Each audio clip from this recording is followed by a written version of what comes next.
नमस्कार, मेरा नाम है समित चौधरी और मैं आपको सुनाने जा रहा हूँ बेल परिवार की चुड़ैल की कहानी। इस चुड़ैल के कारनामों की लंबी गिनती है। हमारी कहानी शुरू होती है सन 1782 से, जब जॉन बेल और लूसी विलियम ने शादी की थी। शादी के बाद एक केहूकी दलदल के दक्षिण में ब्लैकमैन्स ब्रांच नाम की एक जगह पड़ती थी। वहां पर चले गए और वहां जाकर इन्होंने 323 एकड़ जमीन खरीदी। इस जमीन पर ये खेती करने लगे। कई सालों तक इन दोनों ने कड़ी मेहनत करी और इस 323 एकड़ जमीन के अलावा और भी जमीन इन्होंने खरीदी। अब ये जो जमाना था 1782 का, तो अगर किसी के पास ज्यादा खेत होते थे, बड़ा फार्म होता था, तो वो खेतों पर काम करने के लिए गुलामों को भी खरीद लिया करता था। कई गुलाम भी इन दोनों ने खरीदे। इनके फार्म में रुई, बाजरे और तंबाकू की खेती होती थी। खेतों में इन फसलों की इतनी लंबी कतारें लगी रहती थी कि नजर भी वहां तक ना पहुंचे। तमाम जानवर भी इनके फार्म पर पाले हुए थे। तो जॉन और लूसीबेल सूरज उगने से पहले उठ जाते। दिन भर ये खेतों में कड़ी मेहनत करते। कभी कभी इनको खेतों के और घर के काम करने में रात के 11 बजे का वक्त भी हो जाता था। रात के 11 बजने के बाद ये दोनों अपने बिस्तर में जाते। इनके कई बच्चे भी हो चुके थे। इनकी सबसे बड़ी बेटी का नाम था मैरीबेल। उसके बाद इनके बेटे थे जेसी, जॉन जूनियर, ड्यूरी, एक बेटी का नाम एस्थर और सबसे छोटा बेटा जडोक। तो अब सब कुछ अच्छा चल रहा था, लेकिन पहला मोड़ आता है इनकी कहानी में। तो अब तक इनको यहाँ पर रहते हुए और खेती करते हुए काफी लंबा वक्त बीत चुका था। इनके पास काफी ज्यादा पैसे भी हो गए थे। काम करने वाले लोग भी इनके पास तमाम थे, तमाम गुलाम। लेकिन दिक्कत ये थी कि सारा जो देखभाल का काम था वो इन्हीं दोनों को करना पड़ता था, जॉन बेल और लूसी बेल को। तो इस देखभाल करने में इनका सारा वक्त निकल जाता था। फिर इनके दिमाग में आया कि अगर किसी देखभाल करने वाले को रख लिया जाए तो फिर इन दोनों को ज्यादा वक्त मिलेगा। यही सोचकर एक जवान लड़का था, उसे देखभाल करने के लिए रख लिया जाता है। तो जब देखभाल के सारे काम इसको दे दिए गए, तो लूसी बेल और जॉन बेल को ज्यादा समय मिलने लगा। अब लूसी बेल अपने बच्चों के साथ ज्यादा समय बिताती थी और जॉन बेल बाजार की तरफ अब ज्यादा ध्यान दे पा रहे थे। ये जो काम करने वाला रखा गया था, इसको खेती का काफी ज्यादा अच्छा अनुभव था और ये इनके सारे काम ठीक तरह से करता था। लेकिन इसके साथ एक समस्या थी। इसका बर्ताव गुलामों के प्रति काफी ज्यादा बुरा था। अगर इसको जरा सा भी गुस्सा आ जाता तो ये गुलामों की पिटाई कर देता। अगर किसी दूसरे के ऊपर भी इसको गुस्सा आया होता तो ये अपना गुस्सा गुलामों के ऊपर ही निकालता था। अब गुलामों के ऊपर गुस्सा निकालने का इसका फायदा यह था कि इसे किसी कानूनी कार्यवाही का सामना नहीं करना पड़ता था। तो लूसी बेल ने एक बार बताया जॉन बेल से कि ये गुलामों की पिटाई करता है और बाकी जो इनके पड़ोसी किसान हैं, अगर वो इस बात को जानेंगे तो इनकी काफ़ी ज़्यादा बदनामी होगी। लेकिन जॉन बेल ने इस बारे में ज़्यादा ध्यान नहीं दिया, क्योंकि ये जो रखा गया था देखभाल करने वाला, इसको खेती की अच्छी जानकारी थी और खेतों के सारे काम अच्छी तरीके से हो रहे थे। तो जॉन बेल के सारे काम ठीक तरह से हो रहे थे, बाकी बातों से उनको ज़्यादा कोई मतलब था नहीं। लेकिन फिर जैसे जैसे समय बीता, इस लड़के ने जॉन बेल से भी बहस करना शुरू कर दिया। एक दिन जॉन बेल खेतों में जा रहा था, तब इसने इस लड़के को बातें करते हुए सुना। और ये कोई दूसरी बातें नहीं कर रहा था, बल्कि ये इसी जॉन बेल की बेटी मैरी के बारे में अभद्र बातें कर रहा था। तो जॉन बेल ने जैसे ही बातें सुनी अपनी मैरी के बारे में, अपनी बेटी के बारे में, ऐसी अभद्र बातें, तो ये गुस्से में अचानक आग बबूला हो गया। ये इसके सामने गया। लेकिन ये जो देखभाल करने वाला लड़का था, पहली बात तो ये गलत बातें कर रहा था। फिर जब ये जॉन इसके सामने गया तो इससे भी इसने बहस करना शुरू कर दिया। बातचीत काफी ज्यादा आगे बढ़ी। जॉन ने अपनी बंदूक निकाली और इस लड़के को गोली मार दी। इस लड़के की वहीं पर मौत हो गई। इसका केस भी चला, लेकिन इस मामले को आत्मरक्षा के मामले में रफा दफा कर दिया गया, क्योंकि जॉन बेल के पास काफी ज्यादा पैसा था और इनका काफी ज्यादा रसूख भी था। इसके कुछ दिनों बाद जॉन बेल ने अपनी बेटी मैरी की शादी भी कर दी और वो अपने पति के साथ दूसरी जगह पर रहने के लिए चली। फिर नए देखभाल करने वाले को काम पर रखा गया। लेकिन आगे आने वाले कुछ साल बेल परिवार के लिए काफी कठिन साबित होने वाले थे। इस इलाके के जो दूसरे किसान थे, उनकी फसलें तो अच्छी हो रही थी, लेकिन बेल परिवार की फसलें लगातार बर्बाद होती चली जा रही थी। दो फसलें इनकी बर्बाद हो चुकी थी और इस वजह से इनको पैसे की भी तंगी आना शुरू हो गई थी। तो इस तंगी से निपटने के लिए जॉन बेल ने अपने कुछ गुलामों को बेच दिया कि गुलामों को बेचकर कुछ पैसा आएगा, उससे अगली फसल आने तक घर का काम ठीक तरह से चलता रहेगा। लेकिन फिर इसके बाद इनके जानवर भी बीमार पड़ने लगे। बीमार पड़ने के बाद एक एक करके मरने भी लगे। जब तीसरी फसल आई तो इस फसल को तैयार करने में बेल परिवार ने अपना पूरा जी जान लगा दिया था। दिन रात एक कर दिया था। तमाम दुआएं भी की, तमाम प्रार्थनाएं भी की कि फसल अच्छी हो जाए और फसल अच्छी तैयार भी हुई थी। लेकिन जैसे जैसे पौधे कुछ बड़े होने लगे, पौधे एक एक करके मरने लगे। जैसे जैसे पौधे मरते चले जा रहे थे, बेल परिवार उदास होता चला जा रहा था। तमाम तरह के उपाय भी इन्होंने किए, लेकिन इनका कोई भी उपाय काम नहीं आया। आखिरकार ये तीसरी फसल भी पूरी तरह से बर्बाद हो चुकी थी। तो जब 3 फसलें बेल फैमिली की यहाँ पर बर्बाद हो चुकी थी, तो जॉन बेल को लगा कि शायद इस जमीन पर कोई श्राप फैल गया है और अब यहाँ पर खेती करना मुमकिन नहीं बचा है। तो यही सोचकर बेल ने फिर कहा कि अब यहाँ पर खेती करना अगर मुमकिन नहीं बचा है तो किसी दूसरी जगह पर हम चले जाएंगे, वहाँ पर जाकर किस्मत आजमाएंगे। तो इन्होंने अपने खेत और मकान बेच दिए, अपना सामान बांधा, बच्चों को साथ लिया और इसके बाद नई शुरुआत करने के लिए ये एडम्स वेस्ट टेनेसी में आ गए। कुछ बचे हुए इनके गुलाम थे, उनको भी ये साथ लाए। इन गुलामों में से एक डीन नाम का लड़का था, जिसने बेल फैमिली को यहाँ तक सुरक्षित पहुंचाने में बड़ी भूमिका अदा की थी। तो यहाँ एडम्स वेस्ट टेनेसी में आकर जॉन बेल ने रेड रिवर के पास 220 एकड़ जमीन खरीदी और पेड़ों को काटकर अपना एक लकड़ी का मकान बनाया। ये एक 2 मंजिला मकान था जिसमें 6 बड़े कमरे थे। मकान के सामने कच्चा रास्ता था जिसके दोनों तरफ पेड़ लगे हुए थे। घर के पास थोड़ी जमीन खाली थी, उसके बाद लकड़ी की एक फेंसिंग थी। तो घर के एक तरफ फेंसिंग के बाद इनका फलों का बगीचा शुरू हो जाता था और बगीचे के बाद फिर इनके जो सर्वेंट क्वार्टर थे, गुलामों की जो रहने की जगह थी वो थी। मुर्गियों का बाड़ा था, जानवरों का बाड़ा था। दूसरी तरफ खेत फैले हुए थे। ये खेत भी यहाँ तक 220 एकड़ जमीन थी, तो काफी बड़ा एरिया था। बड़ी दूर तक यहाँ भी खेत फैले हुए थे। जो इनके खेत थे, खेत के बाद जंगल शुरू हो जाता था। जंगल ये जो था ये काफी ज्यादा खूबसूरत था। साल के हर वक्त यहाँ पर जंगली फूल खिले रहते थे। तमाम तरह के इस जंगल में फलदार पेड़ भी थे और तमाम तरह के जानवर भी इस जंगल में घूमा करते थे, जैसे खरगोश, हिरन, इसी तरह के जानवर। तो ये जिस जगह पर रेड रिवर के पास जॉन बेल ने अपने खेत और मकान बनाया था, यहाँ से दूर दूर तक इनका कोई भी पड़ोसी नहीं था। इनका जो सबसे नज़दीकी पड़ोसी था वो भी यहाँ से कई किलोमीटर की दूरी पर रहता था। इस पड़ोसी का नाम था जेम्स जॉनस्टन और इसकी पत्नी का नाम था जेन। तो यहाँ आने के बाद लूसी और जॉन बेल को 3 और बच्चे पैदा हुए। इनकी एक बेटी पैदा हुई जिसका नाम एलिजाबेथ रखा गया, एक बेटा जिसका नाम रिचर्ड विलियम और एक जोल, एक बर्ट। तो इनके जो 2 बड़े बेटे थे, जॉन जूनियर और जेसी, ये सेना में भर्ती हो गए थे और एंड्रू जैक्सन के नीचे लड़ाई लड़ रहे थे। अब तक यहाँ पर सब कुछ ठीक चल रहा था। यहाँ आने के बाद इनकी फसलें भी अच्छी पैदा हो रही थी। तो जो 220 एकड़ जमीन जॉन बेल ने यहाँ आते वक्त खरीदी थी, उसके बाद इन्होंने 100 एकड़ जमीन और खरीदी। ये जो जमीन खरीदी गई थी, इस पर पेड़ लगे हुए थे उस वक्त। तो इन्होंने फिर इस पेड़ों को काटा और इसको खेती के लायक बनाया। अब इनके पास 320 एकड़ की जमीन हो चुकी थी। तो डीन, जो लड़का गुलाम इनके साथ आया था, जिसने इनको यहाँ लाने में बड़ी बहादुरी दिखाई थी, वो भी अब बड़ा हो गया था और वो इस बेल फैमिली का सबसे भरोसेमंद गुलाम बन गया था। 1817 में इनके सबसे बड़े बेटे जेसी और इनकी बेटी एस्थर की भी शादी हो जाती है। शादी होने के बाद ये दोनों भी अपने पति पत्नी के साथ अपने अलग अलग मकानों में रहने के लिए चले गए थे। जब 1917 का पतझड़ आया, तब फिर कहानी ने दूसरा मोड़ लिया। इस वक्त जॉन बेल के खेतों में बाजरे की फसल लगी हुई थी। शाम का वक्त था और जॉन बेल अपनी इसी बाजरे की फसल में टहल रहा था। सुबह बारिश हुई थी जिस वजह से जमीन अभी भी गीली थी। तो जॉन बेल ने अपने कंधे पर एक बंदूक टांग रखी थी और ये बाजरे की एक कतार से दूसरी कतार में होते हुए खेत का मुआयना करता चला जा रहा था।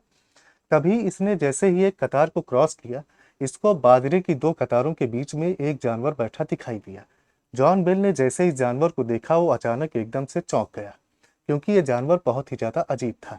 इसका जो शरीर था वो किसी बड़े शिकारी कुत्ते के जैसा था, लेकिन इसका जो सर था वो किसी खरगोश के जैसा था। इसकी 2 लाल चमकदार आंखें थी जो जॉन बेल को ही लगातार घूरती हुई चली जा रही थी। तो जॉन बेल घबरा गया था और इसने जैसे ही जानवर को देखा, ये अपनी जगह पर एकदम से सावधान खड़ा हो गया, क्योंकि इसको लगा कि अगर इसने जरा से भी हरकत की तो ये जो अजीबोगरीब और विशालकाय जानवर यहाँ पर बैठा हुआ है, ये इसके ऊपर हमला कर सकता है। लेकिन थोड़ी ही देर बीती थी कि फिर डर जॉन बेल के ऊपर हावी हो जाता है। इसने बड़ी तेजी के साथ अपनी बंदूक उतारी और इस जानवर की तरफ गोली चला दी। खैर, जानवर ने हमला नहीं किया और वो गोली चलते ही बाजरे के बीच में भाग गया। तो गोली जानवर को लगी नहीं थी। जॉन बेल फिर गोली मारने उसके पीछे भागा, लेकिन वो जानवर जाकर बाजरे की कतारों में कहीं खो गया। अब अजीब बात ये थी कि जमीन गीली थी, लेकिन इस जानवर के पंजों के निशान नहीं बने थे। तो जॉन बेल को पता नहीं चल पा रहा था कि ये जानवर किधर से भागा है। और ये बड़े आकार का जानवर था, इसके बावजूद बाजरे के जो पौधे थे वो जरा सा भी टूटे नहीं थे, जरा सा भी उनको नुकसान नहीं हुआ था। तो अब ये जानवर किस तरफ गया है, जॉन बेल को पता लगाना काफी ज्यादा मुश्किल था।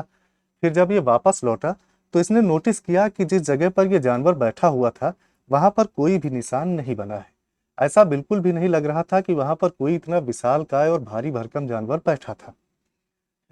जॉन बेल अब इसके बारे में ज्यादा सोच नहीं सकता था, क्योंकि सूरज डूब चुका था और अंधेरा होने लगा था। अपने घर से काफी ज्यादा दूरी पर था, तो ये अपने घर की तरफ फिर वापस लौटने लगता है।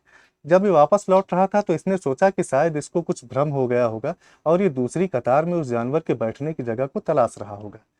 वापस लौटते हुए इसने खुद से बातें भी करना शुरू कर दिया। इसने कहा कि लगता है ये किसी मिक्स ब्रीड का जानवर है जो जंगल से यहाँ पर इसके खेतों में आ गया है। एक दिन इनकी बेटी एलिजाबेथ और इनका बेटा ड्यूरी मुर्गियों के बाड़े में अंडा इकट्ठा करने जा रहे थे। तो घर के पास जो लकड़ी की फेंस लगी थी और फेंस के बाद जो फलदार बगीचा शुरू हो जाता था, तो दोनों बच्चों ने देखा कि इस बगीचे में कोई बूढ़ी औरत टहल रही है। इस बूढ़ी औरत के लंबे सफेद बाल थे और इसने ऊपर से नीचे तक एक काला लबादा पहन रखा था। इसके हाथ में एक अजीब सी छड़ी थी जिससे सहारा लेकर के आगे बढ़ रही थी। तो जब दोनों बच्चों ने इस औरत को बगीचे में टहलते हुए देखा तो वो इसकी तरफ बढ़े। लेकिन जब वो इसकी तरफ बढ़े तो इस औरत ने घर की जो लकड़ी की फेंस लगी हुई थी उस फेंस की तरफ बढ़ना शुरू कर दिया। ये फेंस के नजदीक पहुंची और फिर फेंस पर इसने चढ़ना शुरू कर दिया। अब इसके जो चढ़ने का तरीका था वो बहुत ही ज्यादा अजीब था। ऐसा लग रहा था जैसे ये फेंस के ऊपर रेंग कर चढ़ रही है। ये फेंस के ऊपर चढ़ी और दूसरी तरफ जाकर कूद गई। तो जब इतने अजीब तरीके से बच्चों ने इसको फेंस के ऊपर चढ़ते देखा तो ये तेज कदमों से उस जगह पर पहुंचे। लेकिन जब ये उस जगह पर पहुंचे तो ये औरत गायब हो चुकी थी। उन्होंने हर जगह पर देखा लेकिन इस औरत का कहीं पर कोई भी नामो निशान नहीं था। तो बच्चों को लगा कि शायद उनको कोई भ्रम हो गया है। शाम के वक्त जब पूरा परिवार खाने के लिए बैठा तो इन दोनों बच्चों ने ये अजीबोगरीब वाकया जो इनके साथ हुआ था इसके बारे में अपने पिता जॉन बेल को बताया। लेकिन जॉन बेल ने इस बात को ज्यादा गंभीरता से नहीं लिया। जॉन बेल को लगा कि शायद किसी पड़ोस के फार्म की कोई महिला रही होगी जो यहाँ पर आई होगी और वो चली गई किधर, बच्चों ने देखा नहीं। अगले दिन ड्यूरी घर के अंदर बैठा था। इसने खिड़की से बाहर देखा तो फेंस पर इसे एक बहुत बड़े आकार की जंगली टर्की बैठी हुई दिखाई दी। ये टर्की उसी जगह पर बैठी थी जिस जगह पर बूढ़ी औरत ने फेंस को क्रॉस किया था। ये टर्की बहुत ही ज्यादा बड़ी थी और इतनी बड़ी टर्की ड्यूरी ने अपनी जिंदगी में पहले कभी नहीं देखी थी। तो बड़ी देर तो वो इसे गौर से देखता रहा। फिर अचानक इसके दिमाग में एक ख्याल आया। इसने अपनी बंदूक उठाई और इस टर्की का शिकार करने के लिए घर से बाहर की तरफ भागा। बाहर पहुंचकर इसने निशाना लगाया, लेकिन इसने जैसे ही निशाना लगाया टर्की ऊपर हवा में उड़ गई। जब ये टर्की उड़ी तो ड्यूरी ने देखा कि ये तो कोई टर्की थी ही नहीं, बल्कि एक कोई बहुत ही विशालकाय पक्षी था जिसके बहुत ही ज्यादा बड़े पंख थे और ये देखने में भी बहुत ही ज्यादा अजीबोगरीब लग रहा था। तो ये भागा भागा गया। इसने ये सारी बात अपने पिता जॉन बेल को बताई। इसने कहा कि ऐसी इसने चीज देख ली है जिस पर कोई भरोसा ही नहीं करेगा। ये या तो दुनिया की सबसे बड़ी जंगली टर्की थी या फिर कोई प्राचीन पंछी था। इसके अलावा इनके जो काम करने वाला एक गुलाम डीन लड़का था, इसके साथ भी अजीब चीजें हो रही थी। इसकी एक बीवी थी जो पास के फार्म में काम किया करती थी और वहीं पर रहती थी। तो ये हर रात अपनी बीवी से मिलने जाया करता था। तो डीन जब रात में अपनी बीवी से मिलने जाता तो हर रात एक विशालकाय कुत्ता इसका पीछा किया करता था। ये कुत्ता इसको जैसे ही दिखाई देता ये डरकर भागने लगता, क्योंकि ये कोई आम कुत्ता नहीं था। ये बिल्कुल वैसा ही कुत्ता था जैसा जॉन बेल ने बाजरे के खेत में देखा था। वैसा ही बड़ा आकार, जंगली शिकारी कुत्ते जैसा, खरगोश जैसा वैसा ही सर और वैसे ही लाल चमकदार आंखें। तो कई बार जब ये इसका पीछा करता तो डीन ने इससे मिन्नतें भी की कि पीछा करना छोड़ दे, लेकिन उसका कोई फायदा नहीं हुआ। ये डीन का पीछा तो करता था लेकिन डीन पर कभी भी हमला नहीं करता था। जब कई रातों तक यही पीछा करने का वाकया हुआ तो फिर डीन अपने साथ एक कुल्हाड़ी लेकर चलने लगा और एक रात इसने हिम्मत करके कुत्ते के सर पर कुल्हाड़ी मार दी। तो कुत्ते का सर जब इसने कुल्हाड़ी मारी तो वो बीच से फट गया और इसके बाद कुत्ता ये भाग गया। लेकिन कुत्ते ने इसका पीछा करना बंद नहीं किया। इसके बाद भी ये कुत्ता इसका पीछा करता रहता और जब पहले कुत्ते का एक सर हुआ करता था तो अब कुत्ते के दो सर हो गए थे। ये तो खैर डीन की समस्या थी, लेकिन बेल हाउस में कई हफ्तों से कुछ भी अजीब नहीं हुआ था। फिर अचानक इनको घर की बाहरी दीवारों और दरवाजों पर पत्थर फेंके जाने की आवाजें सुनाई देना शुरू हो गई। शाम के वक्त जब ये परिवार खाना खाने बैठता तो ऐसा लगता जैसे कोई घर के पास मौजूद है और दीवारों पर पत्थर फेंक कर मार रहा है। तो जॉन बेल को लगा कि ये शायद कोई मजाक करने वाला है और उसने इस मजाक करने वाले को पकड़ने का निश्चय किया। तो शाम के वक्त अपने बेटों के साथ कान लगाए बैठा रहता और जैसे ही पत्थर फेंकने की आवाज़ आती ये लोग घर से बाहर की तरफ भागते कि भाग कर जाया जाए और मजाक करने वाले को पकड़ा जाए। कई रात ये भाग कर गए लेकिन कोई भी इनके हाथ नहीं लगा। फिर अचानक पत्थर फेंके जाने की आवाज़ें भी बंद हो गई और इसकी जगह पर दीवारों पर ठोकने की आवाज़ें आना शुरू हो गई। ऐसा लगता था जैसे कोई हथौड़ी जैसी किसी चीज़ से ठोक रहा है। ये आवाज़ें जब शुरू हुई तो पहले धीरे थी, लेकिन जैसे जैसे दिन बीत रहे थे ये आवाज़ें तेज होती चली जा रही थी। जॉन बेल और इसके बेटों ने इन आवाज़ों का कारण पता लगाने की बहुत ज़्यादा कोशिश की, लेकिन कोई भी कारण इनको पता नहीं चल पाया। अब जब काफ़ी ज़्यादा दिन बीत चुके थे तो मजाक वाली बात इनके दिमाग से पूरी तरह निकल गई थी और इनको समझ में आ गया था कि इन आवाज़ों के पीछे ज़रूर कोई गहरा कारण है। जब गहरे कारण वाली बात आई तो बेल परिवार के दिलों में डर भी बैठने लगा था, क्योंकि पहली बात तो इनको पता नहीं था कि ये आवाज़ें कैसे आ रही हैं, इनके पीछे का कारण क्या है, और दूसरी बात, इन आवाज़ों का मकसद क्या है या आगे क्या होने वाला है। बेल परिवार को लगने लगा था कि कोई शैतानी ताकत रात के वक्त इनके घर के पास और खेतों में मौजूद रहती है और ये सारी हरकतें यही शैतानी ताकत कर रही है। अब घर के जो बच्चे थे ये रात में अकेले बाहर जाने से डरने लगे थे और बेल भी जब ये घर से बाहर जा रहा होता तो ये अपने बच्चों से कोई बात छेड़ देता जिससे इसके बच्चे भी बात करते हुए इसके साथ साथ बाहर की तरफ चले, क्योंकि बेल भी अब बाहर अकेले जाने से डरने लगा था। तो जॉन बेल आमतौर पर डरता नहीं था, लेकिन वो इस शैतानी ताकत से बहुत ज्यादा डरा हुआ था। फिर जैसे ही सर्दियों ने दस्तक देना शुरू किया, घर के बाहर होने वाली आवाज़ों ने घर के अंदर की तरफ रास्ता बनाना शुरू कर दिया था। जो शैतानी ताकत पहले रात के वक्त घर के आसपास और खेतों में घूमा करती थी, अब वो घर के अंदर आ चुकी थी। अब घर के अंदर की दीवारों और छत से ठोकने की आवाज़ें आना शुरू हो गई थी, लेकिन पहले की ही तरह इन आवाज़ों के कारण का भी पता नहीं चल पा रहा था। फिर बच्चों के साथ भी अजीब चीजें होने लगी। रात में जब ये बच्चे सो रहे होते तो कोई अदृश्य हाथ बच्चों के बालों को सहलाता रहता। वो इनके गालों पर और पीठ पर धीरे धीरे थपकी देता रहता। किसी औरत की बहुत ही धीमी लेकिन सुरीली लोरी गाने की आवाज भी आती रहती। अदृश्य हाथ कभी कभी बच्चों के बालों की चोटी भी बनाया करता। तो बच्चों को लगा कि ये फरिश्ते हैं जो इनको सुलाने के लिए आते हैं और ये फरिश्ते ही हैं जो इस सुरीली आवाज में इनके लिए लोरी गाते हैं। तो इस फरिश्ते वाली बात से बच्चों को बहुत ज़्यादा अच्छा लगता था। फिर एक रात जब ये अदृश्य हाथ बच्चों के बालों को सहला रहा था तो बड़ी देर तक बच्चे सोए नहीं, बल्कि एक दूसरे से बात करते रहे।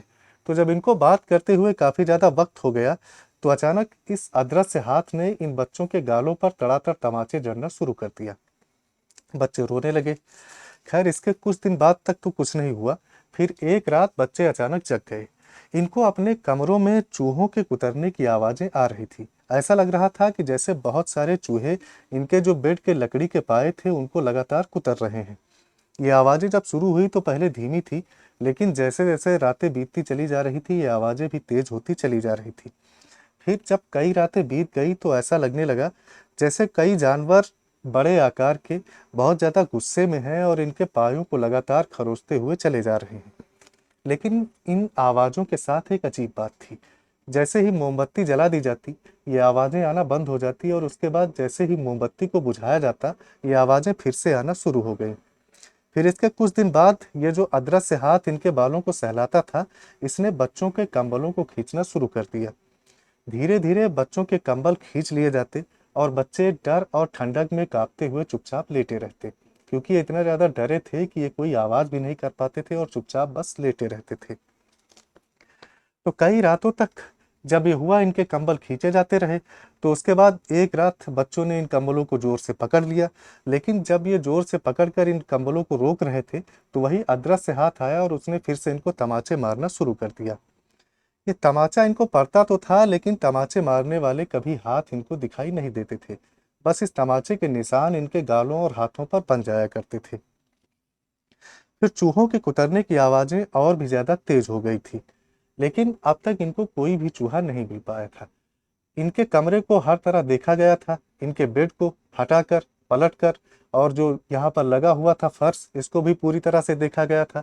जो सामान यहाँ पर रखा गया था, एक एक कोने को ढूंढ लिया गया था, लेकिन कोई भी चूहा इनको नहीं मिला था।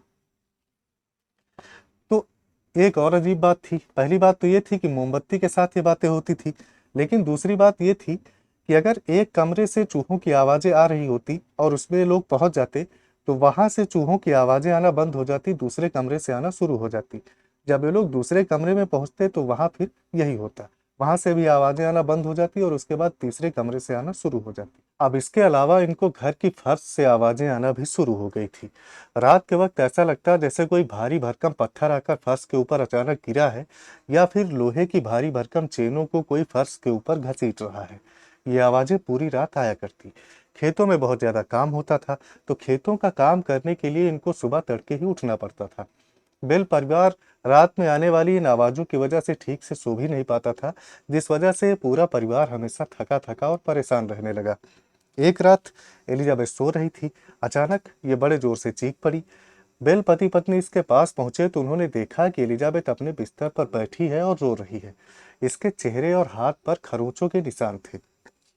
एलिजाबेथ ने बताया कि कोई चीज इसके पास आई और इसके कानों में बड़े जोर से चीखी। फिर उसने इसके हाथों और चेहरे पर खरोंचें भी मारी। अब ये हर रोज की बात हो गई थी। सारे बच्चों के साथ ऐसा होने लगा था।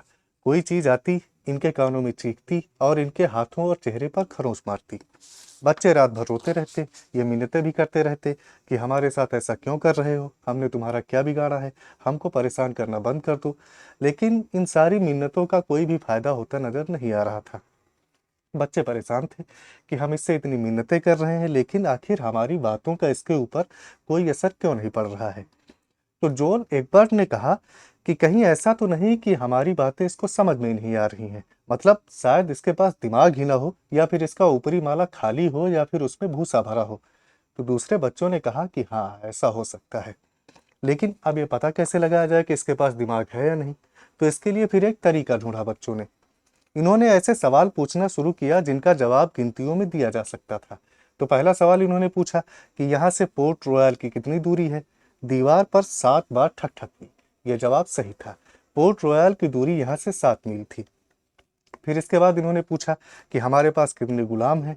तो दीवार पर 9 बार ठक ठक हुई। ये जवाब भी सही था। तो अब बच्चों को लगा कि इसके पास खैर दिमाग तो है, इसे कोई नाम दे दिया जाए। तो बच्चों ने इसे चुड़ैल आत्मा कहना शुरू कर दिया। जॉन बेल को लगता था कि अगर ये बातें बाहर चली गई इनके घर से, तो फिर इनका मजाक बनना शुरू हो जाएगा। इसलिए जॉन बेल ने घर के सभी लोगों को ये हिदायत दी कि ये बातें इनके घर से बाहर न जाने पाए। एक सुबह एलिजाबेथ अपने छोटे भाइयों रिचर्ड और जोल के साथ पास के जंगलों से होते हुए रेड रिवर की तरफ सैर करने जा रही थी। जंगल का मौसम बहुत ही सुहाना था। हर तरफ हरियाली खिली थी, धूप निकली हुई थी, तरह तरह के जंगली फूल खिले हुए थे। चिड़ियों की आवाजें आ रही थी और हिरन और खरगोश जैसे जानवर यहाँ वहाँ दिखाई दे रहे थे। जिस जगह पर ये जा रहे थे रेड रिवर के पास, तो नदी के किनारे एक बड़ा सा गड्ढा था। जब ये बच्चे इस गड्ढे से थोड़ी दूरी पर थे तो मौसम अचानक बदलने लगा। अचानक घने काले बादलों ने आसमान को एकाएक घेर लिया और ठंडी हवाएं चलने लगी। मौसम काफी ज्यादा ठंडा हो चुका था, लेकिन ये आगे बढ़ते रहे। जब ये गड्ढे के और थोड़ा नजदीक पहुंचे तो इन्होंने देखा कि गड्ढे के किनारे जो बड़ा सा एक पेड़ लगा है, उससे हरे रंग की कोई चीज लटक रही है। तो जो एलिजाबेथ के जो छोटे भाई थे रिचर्ड और जोल, ये मौसम बदलने और इस पेड़ पर लटकी हुई हरी चीज के दिखने के कारण काफी ज्यादा घबराने लगे थे। लेकिन एलिजाबेथ ने कहा कि आगे बढ़ते रहो, अभी थोड़ी ही देर में हवा आएगी और ये बादल उड़ जाएंगे। तो एलिजाबेथ के समझाने पर ये आगे बढ़ते रहे। फिर बच्चों ने आगे बढ़ते हुए एलिजाबेथ से पूछा कि आखिर ये गड्ढा यहाँ पर कैसे आ गया। तो एलिजाबेथ ने बताया कि यह गड्ढा हजारों साल पहले अपने आप यहाँ पर बन गया था। बेल फार्म के पास एक बहुत ही पुरानी गुफा थी जो कई किलोमीटर लंबी थी। ये गुफा लगभग 100 मीटर ही इंसानों के जाने लायक थी, उसके बाद ये बहुत ज्यादा सक्रिय हो जाया करती थी। इस गुफा की खास बात ये थी कि इसमें साल भर तापमान एक जैसा रहता था, ठंडा रहता था। इसलिए जॉन बेल इस गुफा का उपयोग अपने सामान को स्टोर करने में किया करता था। एलिजाबेथ ने बताया कि यह गड्ढा उसी गुफा के पिछले हिस्से से जाकर मिलता है। तो जब ये गड्ढे के और नजदीक पहुंचे तो पेड़ से लटकती हुई चीज अब इन्हें साफ साफ दिखाई देने लगी थी। ये किसी जवान लड़की की लाश थी जो पेड़ से लटक रही थी। इसका चेहरा एकदम सफेद था और इसने एक हरे रंग की ड्रेस पहन रखी थी। तो बच्चे उत्सुकता में थोड़ा और इसके नजदीक गए। जब इसके और नजदीक गए तो उन्होंने देखा कि लड़की बहुत समय पहले मर चुकी है और इसका चेहरा पूरी तरह से सफेद पड़ चुका है, लेकिन फिर भी इसके आंखों से आंसू बह रहे हैं। ऐसा लग रहा था जैसे लड़की बहुत ज्यादा दर्द में है और रो रही है। इसके अलावा इस लाश से कोई बहुत ही काली ऊर्जा निकल रही थी और बच्चे डर के मारे एकदम से जम चुके थे। ये भागना चाहते थे, लेकिन डर ने इस कदर इनको जकड़ लिया था कि ये भाग नहीं पाए। जब कुछ देर और बीती तो बच्चों ने फिर पूरी अपनी हिम्मत समेटी और ये घर की तरफ वापस भाग लिए। जंगल से होते हुए पूरी ताकत से भागते चले जा रहे थे। एक बार इन्होंने मुड़कर पीछे देखा तो पेड़ के ऊपर जो हरी लाश लटकी थी वो अब गायब हो चुकी थी। वो अब वहां पर नहीं थी और लाश के गायब होने के साथ साथ मौसम फिर से बदल गया था। बादल छट गए थे और धूप फिर से खिल गई थी। घर लौटकर जब ये सारी बातें बच्चों ने परिवार के लोगों को बताई तो ड्यूरी ने भी अपने साथ होने वाले वाकयों के बारे में बताना शुरू किया। इसने बताया कि जब ये गुलामों के साथ शाम के वक्त खेतों से घर की तरफ वापस लौट रहा होता है तो कोई चीज इन सबके ऊपर पत्थर और लकड़ियां फेंका करती है। और कई बार इन्होंने सांपों और दूसरे जानवरों को ऐसी जगहों पर देखा जहां पर वो किसी भी हाल में पहुंच ही नहीं सकते थे। फिर जोल ने बताया कि जब स्कूल जाते समय ये ओक ट्री के पास से गुजरता है तो कोई चीज इनके ऊपर पत्थर फेंक कर मारा करती थी। जब बच्चे उस तरफ पत्थर फेंक कर मारते तो पत्थर फिर से वापस फेंक दिए जाते।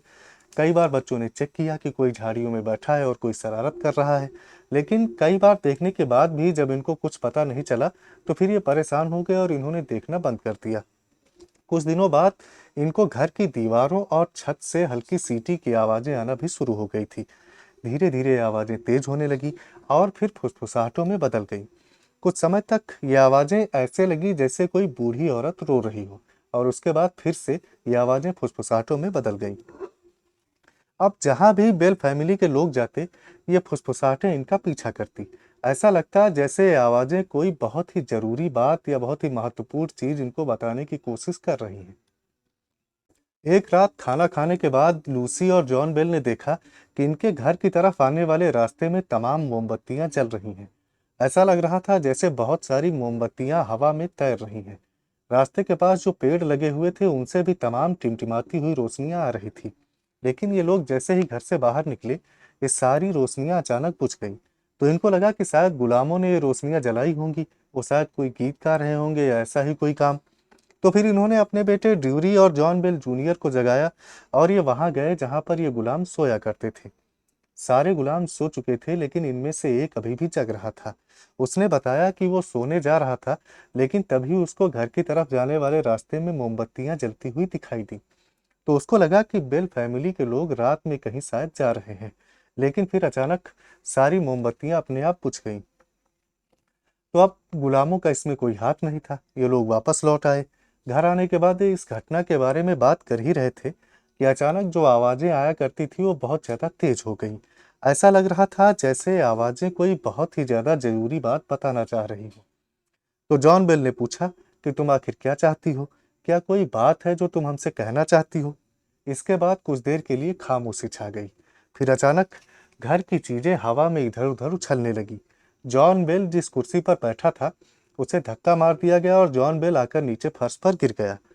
तो लूसी और इसका बेटा ड्यूरी ये दोनों तो बहुत ज्यादा डरे हुए थे, लेकिन जॉन जूनियर खड़ा हुआ और ये बड़े जोर से गुस्से में चिल्ला पड़ा।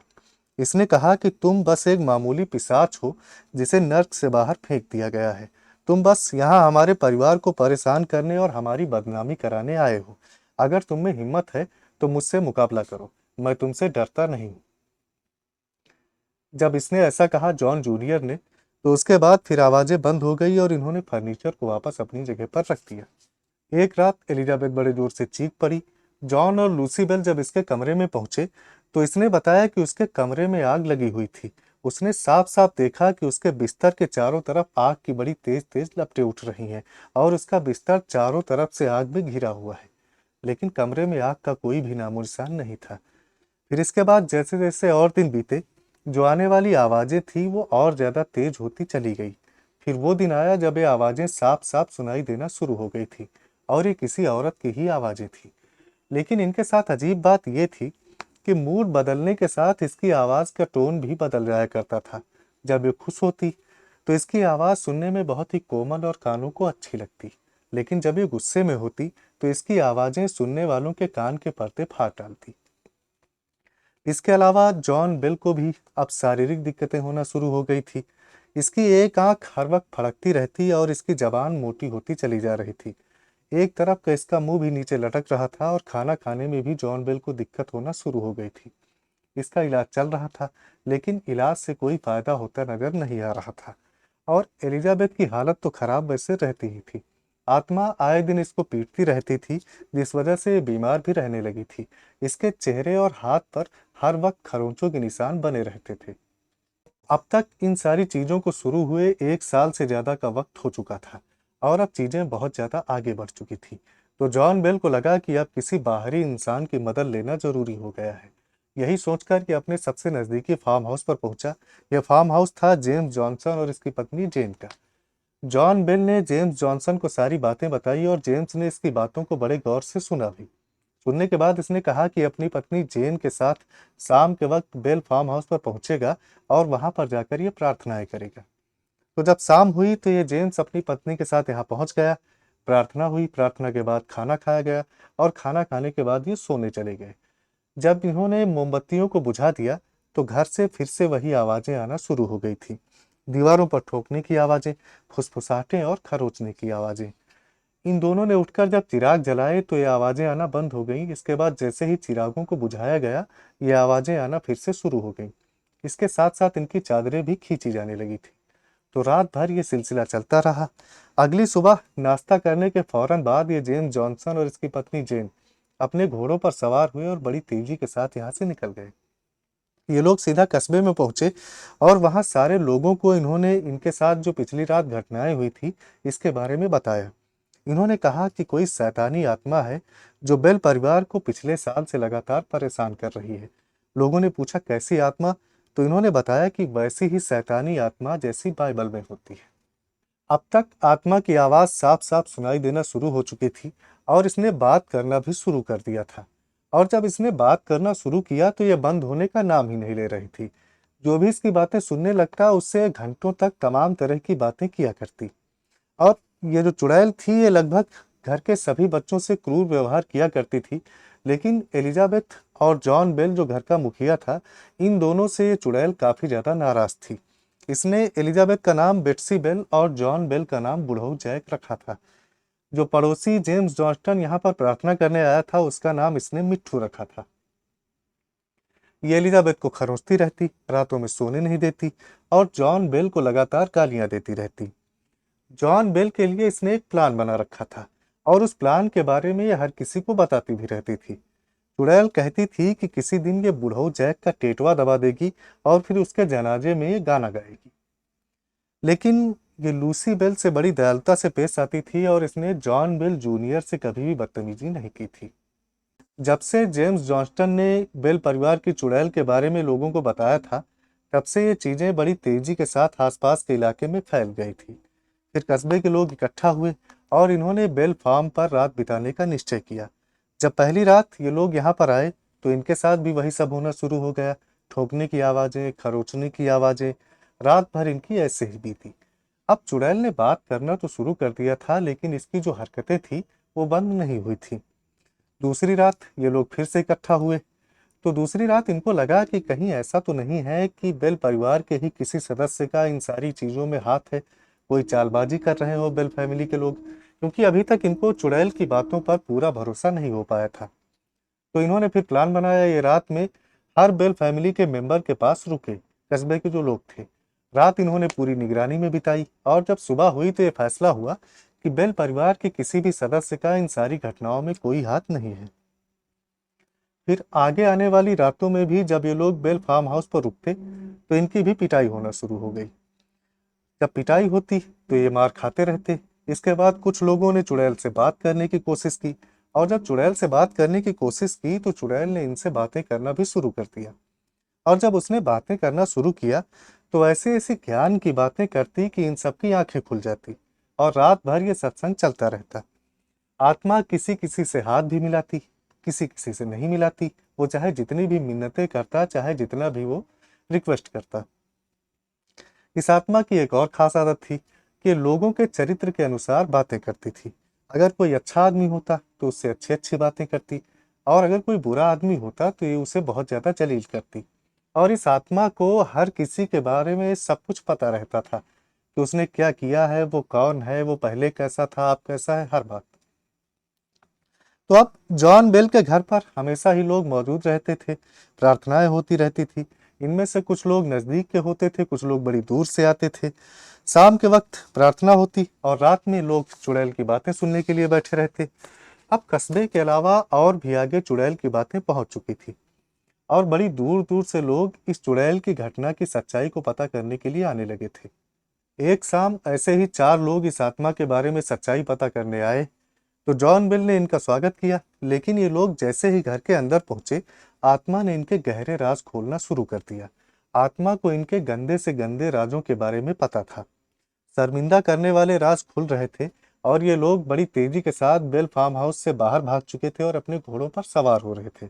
सवार होने के साथ ही बड़ी तेजी के साथ यहाँ पर भाग गए। एक अंग्रेज ने इसके बारे में सुना था। वो बेल फार्म हाउस पर आया और उसने जॉन बेल से कहा कि मैं यहाँ 3 रातें रुकूंगा और इन सारी घटनाओं के पीछे कोई तार्किक कारण निकाल कर दूंगा। जॉन बेल मान गया। तो दिन भर ये अंग्रेज खेतों में घूमता रहा और फिर रात में इसने आत्मा को चुनौती दी। इसने कहा कि कोई ऐसा काम करके दिखाओ जिससे मुझे यकीन हो जाए कि तुम वाकई में कोई आत्मा हो। तो फिर जब इसने चुनौती दी तो आत्मा ने फिर इसके माता पिता की आवाज में बोलना शुरू कर दिया। अब इसके माता पिता यहाँ से सैकड़ों किलोमीटर की दूरी पर रहा करते थे। इसके माता पिता इसके बारे में ही बात कर रहे थे कि हमारा बेटा बहुत लंबे समय से वापस नहीं आया है, जाने कब वो वापस आएगा। तो अपने माता पिता की जैसे ही इसने ये बातें सुनी, इसने तुरंत कपड़े बदले और यहाँ से बड़ी तेजी के साथ निकल गया। कुछ दिनों के बाद इसकी चिट्ठी आई कि इसके माँ बाप ने भी रात में, उसी रात में जिस रात में इसने अपने माँ बाप की आवाज़ें बेल फार्म हाउस पर सुनी थी, उसी रात में इसके माँ बाप ने भी इसकी आवाज़ें अपने घर में सुनी थी। ऐसे ही एक विलियम नाम का आदमी आया। ये विलियम भूतों का शिकारी था। तो जब ये बेल फार्म पर आया तो शाम से ही ये बड़ी बड़ी डींगे हाँक रहा था। इसने कहा कि ये हर चीज का पर्दाफाश कर देगा। बड़ी से बड़ी चुड़ैलों से इसने लोहा लिया है। जब रात हुई तो ये कान लगाए किसी भी आहट को सुनने के लिए बैठा रहा। लेकिन अजीब बात यह थी कि इस रात कोई भी घटना नहीं हुई। अगले दिन जब ये कस्बे में पहुंचा तो इसने वहां के लोगों को बताया।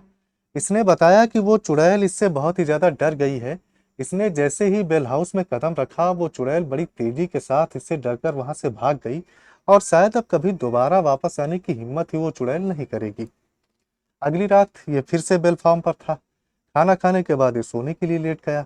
मोमबत्तियां बुझा दी गई थी और मोमबत्तियां बुझाने के थोड़ी ही देर बाद ये खर्राटे लेने लगा। तभी कोई अदृश्य ताकत इसके ऊपर सवार हो गई और तड़ातड़ थप्पड़ बरसाने लगी।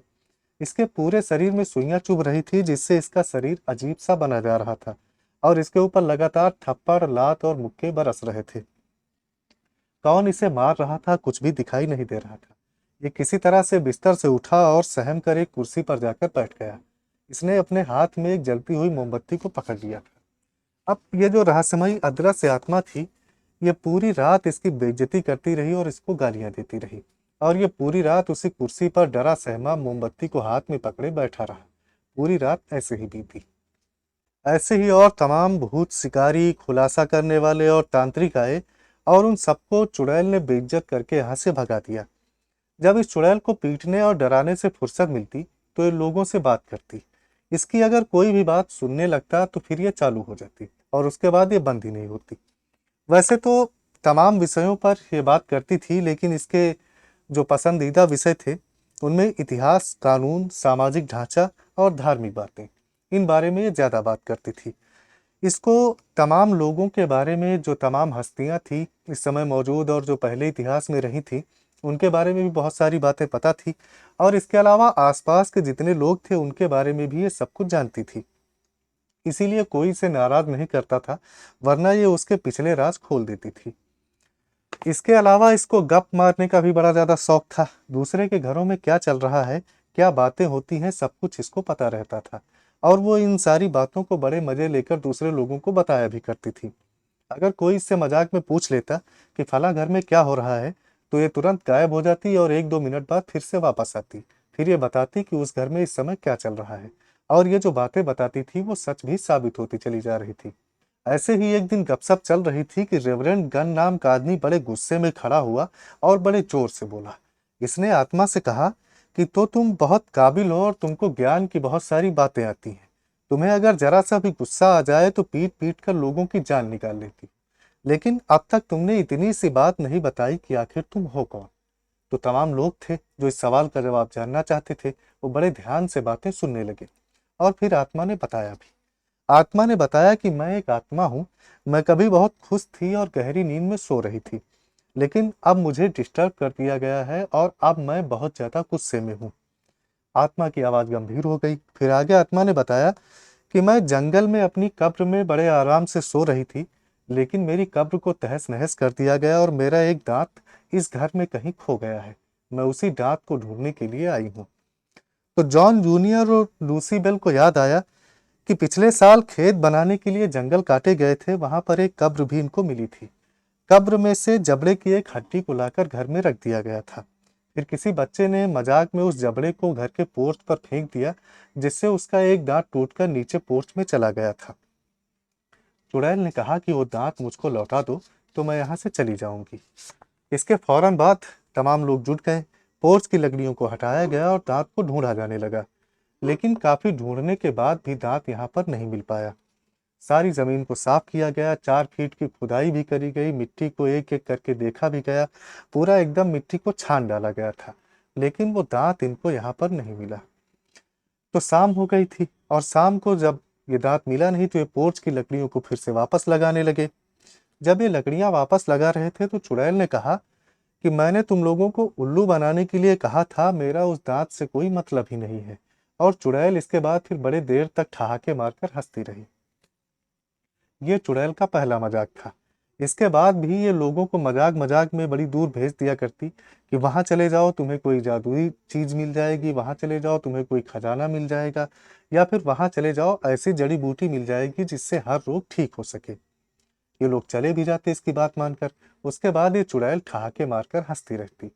एक बार ऐसे इसने कहा कि मैं एक सौदागर की आत्मा हूँ और मरने से पहले मैंने बहुत सारा सोना एक पत्थर के नीचे दबा दिया था। तुम लोग वहां जाओ और सारे खजाने को निकाल लो। खजाना निकालने के बाद बेचारी बेट्सी बेल को वो सारा सोना दे दो। मैंने इसकी बहुत ज्यादा पिटाई की है। तो आत्मा ने कहा कि एलेक्स पोर्टर और मिट्ठू जेम्स जॉन्स्टन को वहां पर खजाना निकालने के लिए जरूर ले जाना। अभी जो एलेक्स पोर्टर था, ये जॉन बेल की बेटी एस्थर का पति था, और एलेक्स पोर्टर से बात करना चुड़ैल को काफी ज्यादा पसंद था। अगर ये रात में बेल फार्म पर मौजूद रहता तो चुड़ैल इसको इधर उधर की बातों में उलझाए रहती और टाइम पास किया करती। ये चाहती थी कि एलेक्स पोर्टर यहाँ पर ज्यादा से ज्यादा समय तक मौजूद रहे। तो फिर reverend Gunn, James Johnston, Durie Bell और एलेक्स पोर्टर खजाने को खोदने के लिए निकले। चुड़ैल की बताई हुई जगह पर पहुंचे। वहां पर एक चट्टान भी मौजूद थी। पूरे दिन इन लोगों ने मिट्टी खोदी और नीचे लकड़ियों को डालकर चट्टान को सरकाया, लेकिन शाम होते होते इनको वहां पर कोई भी खजाना नहीं मिला। तमाम खुदाई भी इन लोगों ने कर डाली थी। तो शाम हो गई थी। ये लोग थकान और भूख से बेहाल हो चुके थे। जब वे वापस लौटे तो इन्हें चुड़ैल के ठहाके बेल फार्म में सुनाई दिए। चुड़ैल आज बहुत ज्यादा खुश थी कि उसने इन चारों को उल्लू बनाकर बहुत ही ज्यादा मेहनत करवाई है। इस चुड़ैल के बारे में बताया जाता था कि ये जानवरों और पक्षियों का रूप भी ले सकती है। तो आसपास रहने वाले लोगों को अगर कोई खरगोश या कोई पक्षी अजीब हरकतें करता हुआ दिखाई देता तो फिर वो उसको शक की नजर से देखते, क्योंकि इनको लगता था कि कहीं ये चुड़ैल ही तो नहीं है जिसने खरगोश या पक्षी का रूप ले रखा है। फिर एक बार लूसी बेल बीमार पड़ गई और कई हफ्तों तक बिस्तर पर लेटी रही। तो जब लूसी बेल बीमार थी तो ये चुड़ैल इसके बिस्तर के पास बैठी रहती, इसका हाल चाल पूछती, और कई बार ये इसके लिए मधुर आवाज में गाने भी गाया करती। गायब हो जाती और जंगलों से बेर, अंगूर और अखरोट तोड़ लाती। कमरे की छत से ये चीजें लूसी बेल के बिस्तर पर अचानक गिरने लगती, और जो लोग यहाँ पर मौजूद थे वो समझ नहीं पाते कि ऐसा कैसे हो रहा है। इन्होंने कई बार छत को भी चेक किया, लेकिन वहां कोई छेद या दरार मौजूद नहीं थी। लूसी बेल अब काफी ज्यादा कमजोर हो चुकी थी, तो ये अखरोटों को तोड़ नहीं पाती थी। लूसी ने चुड़ैल से कहा कि अखरोट तोड़ दो, तो अखरोट अपने आप टूटने भी लगे। हर सुबह जैसे ही लूसी बेल जगती तो ये उसका हाल चाल पूछती कि लूस, आज तुम्हें कैसा लग रहा है। अब लूसी की तबीयत तो सुधर गई थी, लेकिन जॉन बेल की तबीयत बिगड़ती चली जा रही थी। इसी बीच चुड़ैल ने एक बार बच्चों को तूफान से बचाया, और एक बार बच्चे गुफा में घूमने गए थे कि अचानक गुफा में पानी भरने लगा। तब इस चुड़ैल ने ही बच्चों को खींचकर बाहर निकाला और उनकी जान बचाई। बेल फार्म से कुछ दूरी पर विलियम पोर्टर नाम का एक आदमी रहा करता था और ये विलियम पोर्टर भी कई रातें चुड़ैल की बातें सुनने के लिए बेल फार्म हाउस पर रुका था। तो एक रात थी, सर्दी बहुत ज्यादा थी और पोर्टर सोने के लिए जा रहा था। सोने से पहले इसने फायरप्लेस में आग जला दी थी और आग जलाने के बाद ये सोने के लिए लेट गया था। तभी इसने देखा कि कोई इंसानी आकार रेंगते हुए इसके बिस्तर पर चढ़ाया है। ये डर में जम गया था, तो ये कुछ कर भी नहीं पाया। फिर दूसरी तरफ जो इंसानी आकार चढ़कर आया था, उसने इसका कंबल खींचना शुरू कर दिया। कंबल पूरा खींच लिया गया। बिना कंबल के इसको ठंडी लग रही थी, तो इसने फिर दोबारा जोर से कंबल अपनी तरफ खींचा। लेकिन ये कोई और नहीं था बल्कि चुड़ैल ही थी, और चुड़ैल की ताकत के आगे इसकी ताकत का कोई मतलब नहीं था। चुड़ैल ने दोबारा झटके से कंबल अपनी तरफ खींच लिया और 3-4 तमाचे भी इसको मारे। जब तमाचे पड़े इसको, तो ये उठकर बिस्तर से खड़ा हो गया। फिर इसने देखा कि एक इंसानी आकार है और उसने कंबल को अपने चारों तरफ से लपेट लिया है। बिस्तर पर इसको ये नजारा दिखाई दिया। अब इसके पास अच्छा मौका था। इसने फौरन कंबल से लिपटी चुड़ैल को उठाया और फायर प्लेस की तरफ ले जाने लगा। ये चुड़ैल को आग में फेंककर जला देना चाहता था, लेकिन चुड़ैल इतनी ज्यादा वजन थी कि इसका एक एक कदम बढ़ाना मुश्किल हो रहा था। इसके अलावा चुड़ैल से इतनी ज्यादा तेज बदबू भी आ रही थी कि इसको बर्दाश्त करना बहुत ही ज्यादा कठिन था। इससे सांस भी नहीं ले जा रही थी। तो ये फिर चुड़ैल को वहां पर फेंक दिया और बाहर की तरफ भागा। बाहर गया, इसने सांस भरी। सांस भरने के बाद जैसे ही अंदर आया, तो इसने देखा कि चुड़ैल गायब हो चुकी थी और चुड़ैल के गायब होने के साथ साथ बदबू भी यहाँ से जा चुकी थी।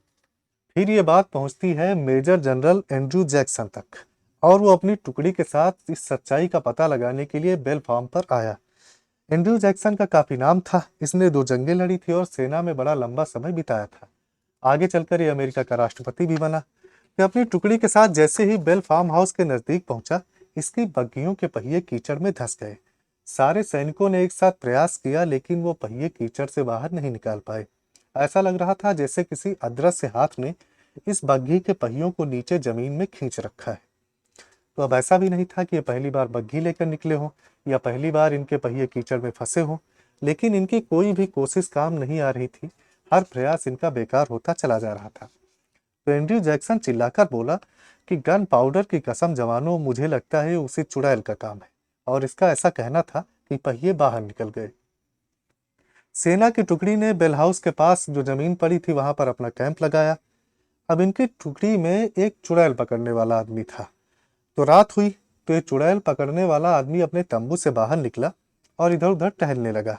इसके पास एक चमकदार पिस्तौल थी जिसमें चांदी की गोलियां भरी रहती थी। इन गोलियों पर और इस चमकदार पिस्तौल पर इस चुड़ैल पकड़ने वाले को बहुत ज्यादा गुमान था। वह अपनी चमकदार पिस्तौल लिए बड़ी देर तक टहलता रहा। फिर सैनिकों से इसने भी सेखी बघारना शुरू किया। इसने कहा कि जवानों, वो चुड़ैल आज की रात सामने आ ही नहीं सकती, क्योंकि वो चुड़ैल मेरी इन चांदी की गोलियों से बहुत ज्यादा डर गई है और कहीं जाकर बिल में छुप गई है। अगर वो चुड़ैल मुझे दिख गई, तो ऊपर वाले की हरी भरी धरती से उसका आज ही नामो निशान मिटा दूंगा। कुछ ही मिनट बीते थे कि ये चीखने लगा और अपने शरीर को अजीब तरह से मोड़ने लगा। ऐसा लग रहा था जैसे कोई चुभने वाली चीज इसके शरीर में बार बार लगाई जा रही हो। इसके बाद ये जमीन पर गिर गया और फिर इसको लंबी पिटाई झेलनी पड़ी। इस पिटाई को झेलने के बाद ये रात में ही यहाँ से भाग गया। तो इसके भागने के बाद चुड़ैल ने कहा एंड्रयू जैक्सन से कि इस टुकड़ी में एक और धोखेबाज है, लेकिन उसके नाम का ऐलान कल किया जाएगा। आज के लिए इतना तमाशा काफी है। तो अगले दिन शाम तक एंड्रयू जैक्सन के जो सैनिक थे, इससे काफी ज्यादा विनती करते रहे कि यहाँ से चलो, यहाँ बहुत ज्यादा अजीब बातें हो रही हैं। लेकिन जैक्सन इस गद्दार और धोखेबाज के बारे में जानना चाहता था, तो ये यहाँ पर रुका रहा। अब दूसरी रात में क्या हुआ था ये तो खैर कभी पता नहीं चल पाया, लेकिन अगली सुबह सूरज उगने के साथ ही एंड्रयू जैक्सन की टुकड़ी यहाँ से रवाना हो गई। जाते हुए जैक्सन ने कहा कि मुझे इस चुड़ैल से लड़ने में मजा नहीं आ रहा है और मैं 10,000 अंग्रेजों की फौज से लड़ने जा रहा हूँ, वहां मुझे ज्यादा मजा आएगा। अब जॉन बेल की तबीयत भी बिगड़ती चली जा रही थी और फिर आखिरकार इसने भी बिस्तर पकड़ लिया। एक दिन ये सुबह उठा नहीं तो एलिजाबेथ इसको जगाने गई। एलिजाबेथ ने देखा कि इसकी सांसें धीमी चल रही थी और जॉन बेल बेहोश था। तो इसने चिल्लाकर लूसी और जॉन जूनियर को बुलाया। जॉन जूनियर उस अलमारी की तरफ बढ़ा जहां इसकी दवाइयां रखी हुई थी, लेकिन वहां पर कोई भी दवाई मौजूद नहीं थी। सारी दवाइयां गायब थी। बस एक शीशी वहां पर रखी हुई थी जिसमें धुएं जैसी दिखने वाली कोई काली चीज मौजूद थी। किसी को पता नहीं था कि ये काली चीज़ यहाँ पर कैसे आई और इसकी सारी दवाइयाँ कहाँ चली गईं। डॉक्टर को बुलाया गया, लेकिन उसको भी इस काली चीज़ के बारे में कुछ भी पता नहीं था। इसे टेस्ट करने के बारे में सोचा गया। एक बिल्ली को इसकी कुछ बूंदें पिलाई गई, लेकिन जैसे ही बिल्ली ने दवाई पी, वो हवा में 3-4 फीट ऊपर उछली और उसके बाद फौरन ही वो मर गई। तो अब ये साबित हो गया था कि एक जहर था। तो डॉक्टर की किसी दवाई ने फिर जॉन बेल के ऊपर काम नहीं किया और अगले ही दिन जॉन बेल की मौत भी हो गई। जब जॉन को दफनाया जा रहा था, तो चुड़ैल कब्रिस्तान में मौजूद थी और शराब के बारे में गाने गा रही थी। अब तक चुड़ैल को आए हुए 4 साल बीत चुके थे और जॉन बेल की मौत के कुछ दिनों बाद तक ये चुड़ैल खामोश रही। एलिजाबेथ की जोशुआ गार्डनर नाम के एक लड़के से सगाई हो चुकी थी। ये दोनों बचपन के दोस्त थे और इनमें प्यार भी बहुत ज्यादा था। लेकिन चुड़ैल इस सगाई से खुश नहीं थी। ये चाहती थी कि एलिजाबेथ इससे सगाई तोड़ दी। तो इसलिए एलिजाबेथ को बड़े प्यार से समझाती रहती कि इससे सगाई तोड़ दो, अगर तुमने इससे शादी की तो पूरी जिंदगी रोती रहोगी। जब ये दोनों साथ में होते तो इनके बीच में बोलने लगती। तमाम बार इसने एलिजाबेथ और जोशुआ को धमकी भी दी। फिर आखिरकार इन दोनों ने अलग होने का फैसला किया और एलिजाबेथ कई दिनों तक रोती रही। फिर इसने एक दिन कहा कि इसको एक बहुत ही जरूरी काम याद आ गया है और ये उस काम को करने के लिए जा रही है। इस काम को करने में 7 साल का वक्त लगेगा और 7 साल बाद जब इसका काम ये पूरा हो जाएगा तो ये फिर से लौट कर आएगी। चुड़ैल जा चुकी थी। इसके कुछ सालों बाद एलिजाबेथ की शादी इसके पुराने टीचर रिचर्ड पॉवेल से हो जाती है। 7 सालों बाद ये चुड़ैल फिर से लौट कर आती है। लेकिन अब जब ये लौट कर आई थी, तो बेल फार्म पर खाली लूसी बेल, रिचर्ड और जोल ही बचे थे। बाकी सबकी शादी हो गई थी और उन्होंने अपने मकान यहाँ से थोड़ी थोड़ी दूरी पर बना लिए थे। इस बार चुड़ैल ने ज्यादा कोई परेशानी भी नहीं खड़ी करी। ये जॉन जूनियर से मिलने गई, लेकिन जॉन जूनियर ने इसे गालियां देकर वहां से भगा दिया। इसने बहुत सफाई देने की कोशिश की, लेकिन जॉन बेल जूनियर पर उसका कोई भी असर नहीं हुआ। जॉन जूनियर ये एक ऐसा था जिसके साथ इस चुड़ैल ने कभी भी बदतमीजी नहीं करी थी। फिर एक दिन आखिरकार ये चुड़ैल हमेशा हमेशा के लिए गायब हो जाती है। जाते वक्त इसने बताया कि धरती पर ऐसी आत्माएं मौजूद हैं जो जाने कितनी पुरानी हैं। इनको आत्मा ही बनाया गया था और इन्हें कभी किसी शरीर से जोड़ा नहीं गया, इसलिए ये उसी मूल आत्मा के रूप में धरती पर मौजूद हैं। तो चुड़ैल जा चुकी थी। इसके कुछ सालों बाद लूसी बेल की भी मौत हो गई और फिर बेल फार्म को लकड़ियां निकालने के लिए गिरा दिया गया। एलिजाबेथ की शादी के 15 साल बाद ही उसके पति की मौत भी हो गई और फिर उसकी बाकी की जिंदगी काफी ज्यादा तंगहाली में गुजरी। बाद में एलिजाबेथ के ऊपर इल्जाम भी लगे कि चुड़ैल की जितनी भी घटनाएं थी, उन सारी घटनाओं के पीछे इसी एलिजाबेथ की ही साजिश थी। तो लोग अब मानने लगे थे कि ये चुड़ैल का कोई कारनामा नहीं था, बल्कि एलिजाबेथ के किए हुए कांड थे। तो तंगहाली के साथ साथ एलिजाबेथ की जिंदगी बाकी की बदनामी में भी गुजरी। ये बिल्कुल वैसा नहीं था जैसा चुड़ैल ने बताया था कि अगर इससे शादी नहीं करोगी तो खुश रहोगी, इससे शादी करोगी तो रोती रहोगी। लेकिन आखिरकार एलिजाबेथ की पूरी जिंदगी रोते हुए और परेशान रहते हुए ही गुजरी। तो ये थी हमारी आज की कहानी। उम्मीद है आपको पसंद आई हो। फिर मुलाकात होगी आपसे अगले वीडियो में नई कहानी के साथ।